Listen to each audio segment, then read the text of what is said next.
The pilgrimage's south route begins in Brownsville, Texas, and honors a humble saint who had a great devotion to the Eucharist. Saint Juan Diego was an indigenous farmer known for seeing the apparitions of Our Lady of Guadalupe. EWTN's Montse Alvarado tells us about the massive impact he's had on the spiritual character of North America. The southern route of the national Eucharistic pilgrimages starts just a few blocks from the Mexico-U.S. border and has the patron of indigenous peoples and the poor as its namesake. Juan Diego Cuauhtlotautzin, also known simply as Juan Diego, was a Chichimec indigenous convert to Christianity born in 1474. The name Cuauhtlotautzin, which means the talking eagle, had prophetic significance for the local population. Juan Diego serves especially as a witness to the Latino community, which John Paul II expressed when he canonized Juan Diego in 2002. In accepting the Christian message without foregoing his indigenous identity, Juan Diego facilitated the fruitful meeting of two worlds and became the catalyst for the new Mexican identity. Not only did he unify all Mexicans, but he also unifies all those who are on a journey, on a pilgrimage, much like the one some thousands of pilgrims will march this summer to the National Eucharistic Congress. The story of Juan Diego has been preserved over time through the Nican Mapua, a manuscript now kept at the New York Public Library that details Our Lady's time with Juan Diego. As a Native American living in the 15th century in what is now Mexico City, Juan Diego was influenced by the incoming Franciscan missionary priests and was baptized at age 50 and had special permission to receive the Eucharist. Sister Manuela, author of Our Lady of Guadalupe, History and Meaning of the Apparitions, explains the meaning of that permission to receive the Eucharist. Lo poco que se nos transmitió. The little that was conveyed to us is this, that he had permission. And at that time it was a rare thing, and it was the proof of his purity of spirit.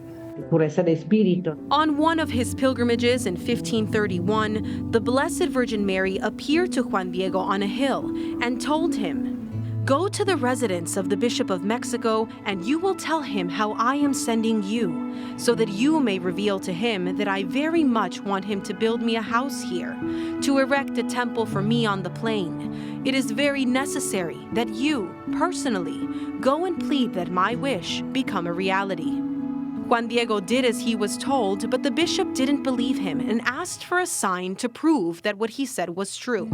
Jose Manuel de Urquidi, entrepreneur and founder of the Juan Diego Radio Network in Dallas, has a special devotion to this saint and emphasizes Juan Diego's position as an indigenous man before the Spanish bishop. She asked him something very important, to go to the first archbishop of the New Spain, right? Not directly. He didn't feel worthy at all. But still, Our Lady of Guadalupe chose him, right? He was a layman. Juan Diego avoided Our Lady, and she appeared to him 4 times. He was searching for a priest to help his sick uncle, and afraid that Our Lady would interrupt his journey, he took a different route. Our Lady intercepted him and promised to take care of his uncle. Vicente del Real, founder of Iscali, a ministry for young Latinos in Chicago, reflects on the meaning behind Our Lady's chosen messenger, a humble indigenous convert. Like Juan Diego, we do not need to have all the resources. We do not need to be perfect. But Our Lady sees in our humility and our heart and tells us, it must be you. Our Lady sent her messenger to the bishop and told him to gather roses in his tilma or tunic. And when he greeted the bishop, he opened his tilma, the roses fell out, and an image of Our Lady of Guadalupe appeared on his tilma. The bishop believed him and had a church built, which can now be visited along with the miraculous tilma in Mexico City. Juan Diego lived in a little house next to the church, greeting pilgrims and sharing his testimony until he died in 1548. His testimony continues as a powerful witness today, and example religious orders also follow. The Carmelite Sisters of the Most Sacred Heart of Los Angeles have their roots in Mexico and share a devotion to Our Lady of Guadalupe. Sister Inez points out the welcome intercessors today's pilgrims have in Juan Diego, who made his own 15-mile pilgrimage to Mass 3 times a week.